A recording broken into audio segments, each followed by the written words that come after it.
शुरू करते हैं अल्लाह के नाम से एक और अहम वीडियो के साथ वेबसाइट डेवलपमेंट या वेबसाइट क्रिएशन की। इसमें जो लास्ट हमारी वीडियो थी उसमें से कुछ चीज़ें कॉपी की हैं कि जिसमें था कि टैग्स जो है वो रेफ़र करता है बेसिकली एक समरी को। समरी क्या है? वो जो आर्टिकल है या पोस्ट है, जो भी ये चीज़ है, उसके अंदर डिफरेंट टैग्स लगे होंगे उस पोस्ट के अंदर। तो वो फॉर एग्ज़ाम्पल आप आर्टिकल या कोई भी एक चीज़ थी जो पाकिस्तान में जो फ्लड थे उनके बारे में थी, तो उसमें से मतलब वाटर फ्लड्स अफेक्टेड एरियाज़, इस तरह की डिफरेंट जो है आप अहम वर्ड्स ले लेंगे, उनको टैग बनाएंगे, टैग के तौर पे यूज़ करेंगे। वो बेसिकली मिल के एक अपनी स्टोरी बना लेते हैं, क्योंकि वो एक स्टोरी से लिए गए या आर्टिकल से लिए गए, एक है अहम न्यूज़ से लिए गए। दूसरा एक उसमें अहम चीज़ ये कि एक जो टॉपिक है वो दो कैटेगरीज़ में भी हो सकता है, डिफरेंट कैटेगरीज़ में हो सकता है। फॉर एग्जांपल हेल्थ में भी हो सकता है, टेक्नोलॉजी में भी हो सकता है कि बहुत ज़्यादा मोबाइल फ़ोन यूज़ करने से आँखों को तकलीफ़ हो सकती है और कोई प्रॉब्लम हो सकती है, तो ये टेक्नोलॉजी से रिलेटेड भी है, हेल्थ से भी, तो ये दोनों कैटेगरीज़ में भी आ सकता है। एक है और अहम चीज़ ये कि टैग जो होता है एक वन वर्ड होता है, it is not like keywords, यानी कि मोर देन वन वर्ड ये नहीं होती चीज़, सिर्फ एक वर्ड से ही काम चल जाता है इसमें। और tags will be shown in post as part of the post. Tag जो है वो एक पोस्ट का हिस्से के तौर पे नज़र आते हैं हमें। अब आगे चलते हैं जी। वेबसाइट में हम कंटेंट ऑन सेटिंग में चल रहे थे, जिसमें हमने बहुत सारी चीज़ें जो कर ली और अहम चीज़ें जो कर ली वो ये थी। पोस्ट में क्या था? न्यूज़ आर्टिकल या आर्टिकल देखे, कमेंट्स देखे, कैटेगरीज देखी, टैग्स देखे। पेजेस जो हैं उसके अंदर कोई न्यूज़ या आर्टिकल नहीं होता, कमेंट नहीं होता, कैटेगरीज नहीं होती, टैग्स नहीं होते।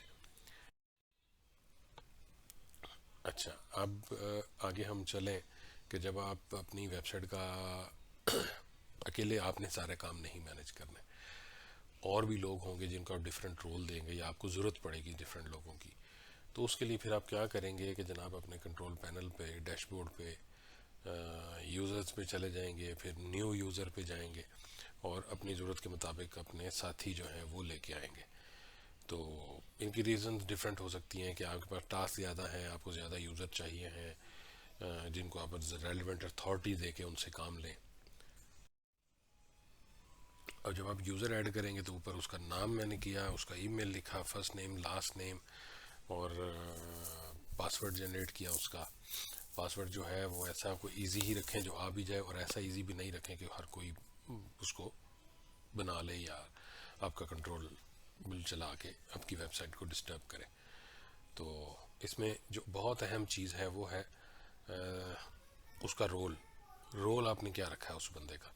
क्या आपने उसको भी एडमिनिस्ट्रेटर या आपने जैसे ही पावर दे दी है, या आपने से कम की पावर दी है जैसे एडिटर कहते हैं, या उससे कम ऑथर, उससे कम कंट्रीब्यूटर, सबसे कम सब्सक्राइबर, क्या पावर देनी है?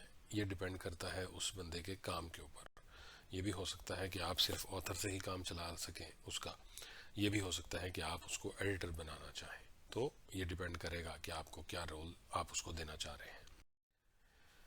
ये देखें, मैंने उसको एडिटर का रोल दिया, और इस तरह मेरे यूज़र्स का जो पोर्टफोलियो था इसमें दो नाम हैं, एक एडमिन यानी कि मेरा, और एक उस नए यूज़र का जिसको मैंने कुछ अथॉरिटी दे के काम करवाना है। तो Abdullah will get an email कि आपको एडमिन या एडिटर या जो भी वो बनाया है फलां वेबसाइट पे। अब वो लॉगिन कैसे करेगा यार? ये तो सोचने वाली बात है। वो तो मैंने बनाया है, वो कैसे लॉगिन करेगा?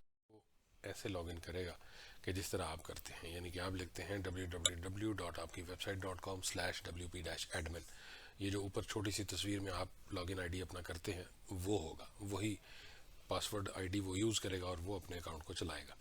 फिर वो अपना पासवर्ड चेंज कर सकता है, आप खुद उसको मैनेज करें, वो आपको ज़रूरत नहीं रहेगी, क्योंकि आपने उनको लाए ही इसलिए हैं कि वो अपना रोल अदा करें। वो अपना स्पेसिफिक यूनिक पासवर्ड जो है वो सेट कर लेंगे। एक और चीज़, why the panel is different for Abdullah. उसके लिए पैनल इसलिए डिफरेंट है कि उसका रोल डिफरेंट है। जिसका रोल जैसे होगा उसको पैनल उस तरह का ही मिलेगा। अगर वो रोल पावर अथॉरिटेटिव पावर कम रखता है, एडमिनिस्ट्रेशन की रखता है टॉप पे, तो वो सारा कुछ मिलेगा जो मेरे पास है।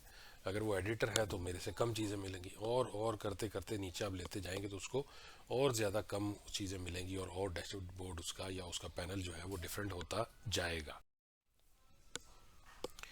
आपकी प्रोफाइल में कलर स्कीम का ऑप्शन भी है, वो आप सेलेक्ट कर सकते हैं कोई भी आप कलर। या आप लेफ्ट साइड पे देख रहे हैं कि जिसको मैंने उस टेम्परेरीली क्लिक किया तो उसने फिर थोड़ी सी और कलर स्कीम दे दी।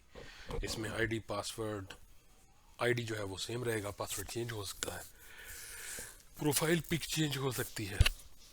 फिर इसमें एक 2 फैक्टर ऑथेंटिकेशन आता है ऑप्शन, वो बहुत पेचीदा हो जाएगा तो मेरे ख्याल में, चूँकि आपको भरोसा है उस बंदे पे और उसको इतना समझदार समझते हैं कि 1 फैक्टर ऑथेंटिकेट या सीधे एक ही तरीके से आईडी पासवर्ड से ही वो मुनासिब सिक्योरली मैनेज कर सकता है, तो इसको रहने दें तो ज़्यादा मुनासिब है, एटलीस्ट फ़िलहाल स्टार्ट के लिए ज़्यादा मुनासिब है। ले जी, एक और बहुत अहम टूल्स में ना आपको साइट हेल्थ का एक टाइटल मिलेगा, और इसको जब आप क्लिक करेंगे तो टॉप पे साइट हेल्थ आएगा, नीचे वो बताएगा कि वो चेक कर रहा है। थोड़ी देर बाद जिस तरह ये लिखा हुआ शुड बी इम्प्रूव्ड, थोड़ी देर बाद यहाँ पे कोई ना कोई टाइटल आएगा कि ठीक है, क्रिटिकल है, बहुत बुरा है, या गुड है, गुड है तो जाने दो। इस तरह के टाइटल जनरेट होंगे और फिर नीचे उसकी डिटेल आएगी। It tells us if your website is having critical serious technical issues और नॉट। ये हमें स्टेटस बताता है। यहाँ से आपको रेगुलरली चाहिए कि आप विजिट करते रहें ताकि आपको पता लगता रहे कोई प्रॉब्लम चल रही है, अगर नहीं चल रही तो ठीक है, अगर चल रही है तो उसको मैनेज किया जाए। जैसे यहाँ पे गुड आ गया, ओके, कोई मसला ही नहीं है, don't need to worry, just enjoy, बाकी दूसरे काम देखें अब आप। अगर अब जैसे ही मेरा आ गया था शुड बी इम्प्रूव्ड, इसका मतलब है कि आप कुछ करें लेकिन थोड़ा सा इसको मज़ीद, अगर आ रहा है गुड तो एंजॉय करें, कुछ करने की ज़रूरत नहीं है। अगर आ रहा है शुड बी इम्प्रूव तो take care when you can, जब पहली फुर्सत में आप उसको एक्शन कर सकें आप करें। क्रिटिकल हेल्थ एक्सेट्रा इस तरह की कोई चीज़ आ जाए तो फिर इमीडिएट एक्शन लेना आपने। अच्छा, मेरे केस में वो था कि मैंने एक शायद वर्डप्रेस का नेक्स्ट वर्जन था वो करना था, वो कर लिया मैंने। कुछ दोस्तों को वर्ड फेंस जो है उसका आया होता है तो वो उसको अपडेट कर लेते हैं और ये रिजॉल्व हो जाता है। मेरा इस वक्त जब मैंने वो किया 6.3.2 पे मैं गया, पहले मेरा 6.3.1 था, तो 2 पे जाने के बाद ये रिजॉल्व हो गया और गुड हेल्थ आ गई थी। अच्छा जी, नेक्स्ट सेटिंग में जाएँ तो जनरल सेटिंग है। यहाँ पे हर चीज़ जो है ना वो उसको छेड़ने वाली नहीं है। हमें चूँकि उस वक्त उस्ताद मोहतरम ने यही बताया कि जो ज़रूरी है मैं आपको बताऊँगा, बाकी चीज़ों में पंगा मत लीजिए। तो आप भी, मैं यही कहूँगा कि जो मैं बता रहा हूँ फ़िलहाल वही देखिएगा, बाकी चीज़ों में पंगा मत लीजिए। तो माई ब्लॉग टैगलाइन में क्या आता है आपकी वेबसाइट के, ये चीज़ें कॉमन सी हैं, लेकिन आपकी वेबसाइट पे ये नज़र आ रही होती हैं, तो इसको आपको चेंज करना है अपनी ज़रूरत के मुताबिक या अपनी चॉइस के मुताबिक। ये आ रहा होता है मैं माई ब्लॉग, तो इन चीज़ों को आप चेंज कर सकते हैं। जैसे मैंने यहाँ पे लिख दिया साइट टाइटल पे बाय मालिक, और टैगलाइन मैंने ये लगा दी नीचे। तो इसको नीचे जब टॉप बिल्कुल बॉटम पे जाके फिर इस वक्त मैंने सेव किया या मैंने इसको एक्टिवेट किया, इस पार्ट को, इस चेंजेस को, थोड़ा सा चेंज हो गया। अच्छा, इसी पेज के नीचे एक और अहम चीज़ है जिसको आप चेंज कर लें, टाइम जोन कराची ले आएँ, क्योंकि यहाँ पे जो टाइम जोन आपके मुताबिक होगा तो आप उसको मैनेज करेंगे और आपको पता चलेगा कि किस टाइम पे आपने क्या करना है, क्या देखना है। ठीक है जी, तो इसको कराची कर लीजिएगा, बाकी की चीज़ें मेरा नहीं ख्याल कि आपको छेड़ने की ज़रूरत पड़े। अच्छा, अब उसके अलावा एक है नीचे, जनरल सेटिंग के नीचे है राइटिंग, तो nothing to worry, leave this page, अभी फ़िलहाल इसकी ज़रूरत नहीं है, इस पे चीज़ें ऐसे ही चलने दीजिए। एक और है जी डिस्कशन सेटिंग्स, यहाँ पे बहुत सारी चीज़ें हैं लेकिन बड़ी इजी भी हैं, तो जिस तरह जैसे आपकी ज़रूरत हो आप उस तरह उसको समझ के खुद अपनी मर्ज़ी से कर सकते हैं। जैसे कि फॉर एग्जांपल जिसको मैं या देखा वो यह था, before a comment appears, before a comment appears comment must be manually approve, कि लोगों को जब एक कमेंट नज़र आए तो उससे पहले क्या करना है, comment must be manually approved. ठीक है जी, नीचे एक और जुमला है, comment author must have previously approved comment, तो वो जिसने लिखा है वो बंदे का कमेंट आए जिसके पास पहले एक उसने कमेंट किया था और वो अप्रूव हो गया था, यानी कि उसके मैसेजेस, उसके पोस्ट, उसकी कमेंट जो था एक पोस्ट के ऊपर रीजनेबल था, एक इखलाक के दायरे पे था, मुनासिब था, एक क्वेश्चन था रीजनेबल, या कोई भी चीज़ थी जो एक्सेप्टेबल थी। तो इसका मतलब है जो बंदा पहली दफ़ा करेगा उसको आपको करना पड़ेगा, जो सेकंड करेगा और पहले उसका अप्रूव हुआ हुआ है तो फिर वो हो जाएगा, लिखा जाएगा। मीडिया सेटिंग्स ये भी एक ऐसी चीज़ है जिसको मैं फ़िलहाल यही कहूँगा, हमें भी कहा गया तो आपको भी मैं यही कहूँगा कि छोड़ दीजिए, ना छेड़ियो, आगे जनाब। नीचे जाके आपके पास एक ऑप्शन आता है लेफ़्ट साइड पे प्राइवेसी का, प्राइवेसी सेटिंग। फेसबुक अपने ऐड नहीं लगाता अगर प्राइवेसी पॉलिसी ना हो, गूगल ऐड नहीं लगाता प्राइवेसी पॉलिसी ना हो, यूट्यूब ऐड नहीं देता प्राइवेसी पॉलिसी ना हो, गूगल डिस्टर्ब करता है एसईओ की परफॉर्मेंस को अगर ये चीज़ ना हो। और हाँ, ये एक पेज है, ये न्यूज़ या आर्टिकल नहीं है जिसके ऊपर कमेंट आए और फलां फलां ये सारा कुछ चले, ये एक पेज है। तो ये आपके पास एक पहले बनी होती है प्राइवेसी पॉलिसी, आप जब पेजेस पे जाएंगे तो वहाँ पे लिखा होगा, ये पहले की बनी हुई है, मेरा ख्याल है हमें इसे क्यों यूज़ करें, तो let's trash this and go for the new. New के लिए पेज का ही सहारा लेंगे और ऐड न्यू पेज करेंगे तो प्राइवेसी पॉलिसी का टाइटल दें, चैट जीपीटी यूज़ कर लें, कोई बॉट यूज़ कर लें, उसके ऊपर अपनी साइट के मुताबिक जो है उसको एडिट करें, रिवाइज करें, यहाँ पे चिपका दें। चैट जीपीटी आपका जो प्रॉम्प्ट होगा, it can be like we need privacy policy for an e commerce website, अगर आपकी ई कॉमर्स वेबसाइट है तो, या किसी और के मुताबिक अगर आप चाह रहे हैं तो उसी तरह की प्रॉम्प्ट आप देंगे। वो जब आपने कर लिया तो फिर सेटिंग और फिर प्राइवेसी पॉलिसी में गए, तो आप यहाँ पे जाएंगे, पहले सेटिंग फिर प्राइवेसी, 3 पे आप प्राइवेसी पॉलिसी को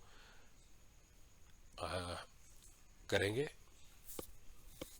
क्लिक करेंगे या टिक करेंगे, और चौथे नंबर पे यूज़ दिस पेज आप करेंगे। ये आपकी आ गई प्राइवेसी पॉलिसी आपकी अपनी वेबसाइट पे। ठीक है जी, आगे चले। लें जनाब, इसके बाद सेटिंग में एक रीडिंग एरिया आता है। रीडिंग एरिया में जो ऊपर आपको सर्कल में नज़र आ रहा है योर होम पेज डिस्प्लेज, मेरा ख्याल है यहाँ तक रहा जाए तो ज़्यादा मुनासिब है, बाकियों को ना छेड़ियो, रहने दीजिए।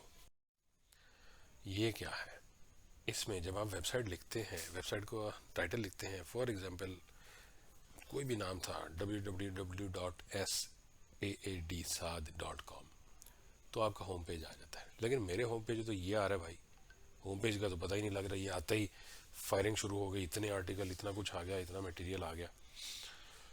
अच्छा, एक बात और याद रखिएगा, होम पेज एक टेक्निकल नेम है, इसको होम पेज ही कहते हैं टेक्निकली, टेक्निकल पेज, ये होम पेज इसका नाम ये है टेक्निकली, टेक्निकल, और आमतौर पे भी यही यूज़ होता है।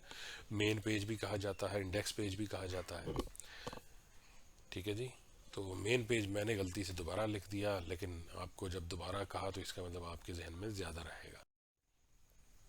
ये देखें, एक बड़ी ज़बरदस्त वेब होस्टिंग और डोमेन नाम नेम की वेबसाइट है, द बी होस्ट, मैंने भी इन्हीं से लिया हुआ है।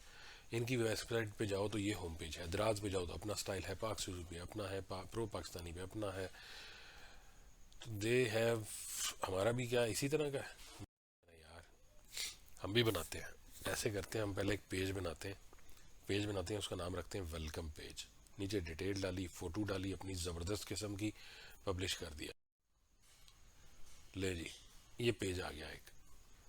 लेकिन ये कैसे आया? ये ऐसे आया कि मैंने लिखा www.saad.com/welcome, वो वेलकम का मुझे लिखना पड़ा, इसका मतलब होम पेज, यानी कि जब मैंने सिर्फ saad.com पे जाऊं तो ये नहीं आता।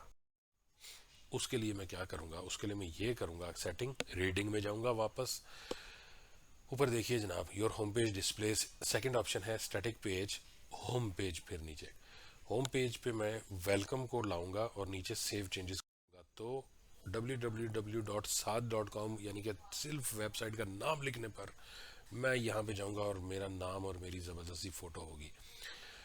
But where are our post, वो जो हमारी इतनी पोस्ट थी, वो ब्लॉग्स थे, वो किधर गए? अभी एक नया पसूड़ी पड़ गई है जनाब, तो इसको ढूंढ, अब फिर ऐसा करें, एक नया पेज बनाएं, बना लें, ब्लॉग नाम रखें उसका, पब्लिश कर दीजिए। ये आ गया। लेकिन ये कैसे आया? www.saad.com/blog, इस तरह आया था। अब वापस आ जाए सेटिंग पे, रीडिंग पे, उसी योर होम पेज डिस्प्ले वाले कॉलम मेन में, फिर नेक्स्ट वाले ऑप्शन में स्टैटिक पेज, नीचे वाला option post page. Post page पे क्या कर रखें? ब्लॉग। ब्लॉग को टिक करें, सेव चेंजेस कर दें। तो जब आप ब्लॉग को क्लिक करेंगे तो जनाब वो आपके सारे के सारे ब्लॉग्स इकट्ठे आ जाएंगे, बड़ी सलीके के साथ एक लाइन में खड़े होके, कतार बना के। ठीक है जी। अच्छा जनाब, ख़त्म करने वाले हैं, परेशान ना हो, ज़्यादा लंबी नहीं होगी। परमालिंक क्या चीज़ होती है? परमालिंक का स्ट्रक्चर क्या होता है? ये फॉर एग्जांपल एक लिंक है जो मैंने अपनी वेबसाइट से लिया। अब उसका स्ट्रक्चर कैसे है? स्ट्रक्चर में डोमेन नेम .com है, फिर साल है, फिर /मंथ है, फिर /डे है, फिर /my post title. My post title में माई -पोस्ट टाइटल, इस तरह। ये है स्ट्रक्चर, परमालिंक का स्ट्रक्चर। ठीक है जी। और स्ट्रक्चर क्या होता है? Domain, date, post, title. ठीक है जी। अब आप जब अपनी सेटिंग में आएंगे, परमालिंक को देखेंगे, तो फिर वो बताएगा आपको कि जनाब मैंने डे और नेम वाली सेटिंग यूज़ कर रहा हूँ। आपकी SEO वाले यूज़ करते हैं ये पोस्ट नेम वाला ऑप्शन, लेकिन आपको कौन सा यूज़ करना है? It depends. It depends. अगर आपकी न्यूज़ वेबसाइट है तो डेट वाला कॉलम बड़ा ज़बरदस्त रहेगा। जैसे आप अखबार ढूंढे तो आपको याद है यार जुलाई की 27 का अखबार ढूंढते हो ज़रा, तो वो कैसे, वो खबर से नहीं ढूंढते, वो उस डेट पे जाते हैं, उस डेट पे सारा अखबार खोलते हैं, तो सारी न्यूज़ में आपको न्यूज़ ढूंढनी पड़ती है। फिर आपको दोस्त बता देगा यार पेज नंबर 3 पे होगा, शुरू वाले कॉलम्स में, तो वो फलान 27 डेट पे पेज नंबर 3 को क्लिक करेगा तो शुरू वाले कॉलम में उसको वो आर्टिकल या वो मिल जाएगी खबर।